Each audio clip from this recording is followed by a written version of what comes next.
Olá, bom dia. Está começando o Eldorado Expresso, que traz para você os principais destaques do dia nas plataformas do Estadão, as principais notícias que a gente acompanha nesta quarta-feira, né, Carol? Bom dia. Bom dia, Heisen. Bom dia a todos. Véspera de feriado para muita gente, mas casa cheia lá no Congresso, né?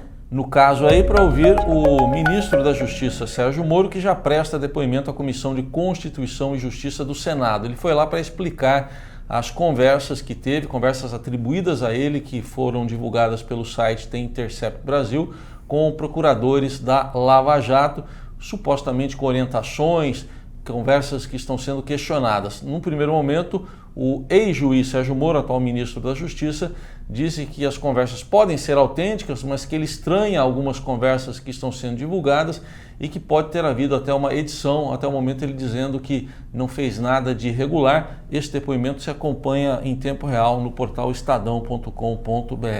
Ainda lá no Congresso, destaque para a reforma da Previdência. Hoje ainda, já foram retomados os trabalhos para a discussão do texto do relator, o deputado Samuel Moreira, que pontuou algumas mudanças em relação ao texto que veio do Congresso, do governo especialmente. Ontem, nas 12 horas de audiência, pelo menos 60 parlamentares falaram. A lista é longa, a previsão mais otimista é que tudo se acabe dia 25, na semana que vem, mas como tem muita gente para falar ainda, pelo menos mais 60 deputados, as coisas podem se prolongar e esse prazo se estender mais um pouquinho. O Estadão acompanha. Na economia, destaque para uma decisão que será anunciada hoje pelo Comitê de Política Monetária do Banco Central, o Copom, sobre a taxa básica de juros da economia, a Selic. No mercado, a expectativa é de manutenção em 6,5% ao ano dessa taxa.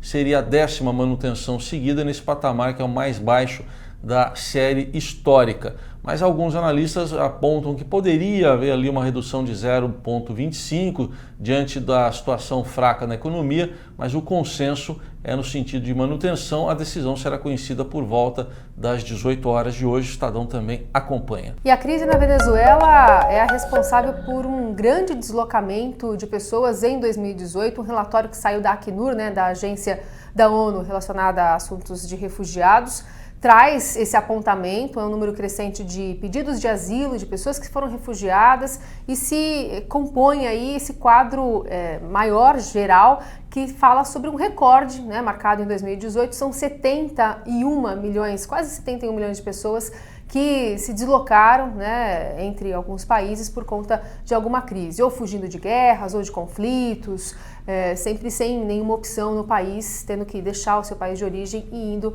para outra região.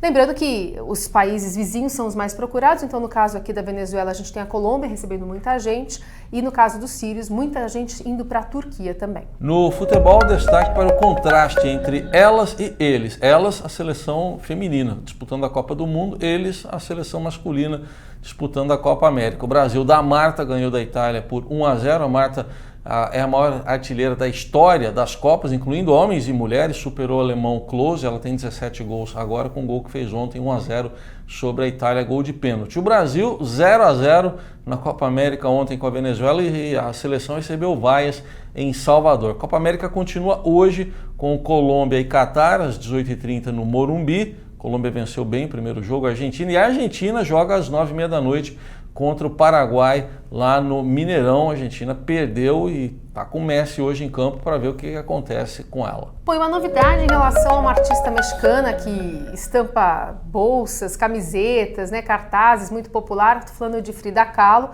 A artista mexicana, parece que a gente vai conhecer a voz dela, porque o Museu Nacional do Som lá do México identificou um programa de rádio que foi gravado em 53, 54, e em que ela teria narrado uma história. E esse áudio foi disponibilizado hoje. O Estadão do Caderno 2 traz esse destaque para uma grande representante, A voz dela, inclusive, é muito doce, a gente ouviu aqui um pouquinho antes do ar. É uma voz muito doce, muito calma, contrastando com a imagem forte que a gente tem dessa artista mexicana. É isso aí, estes então são alguns dos destaques que você acompanha nas plataformas do Estadão ao longo desta quarta-feira. Obrigado pela companhia, até mais. Bom dia.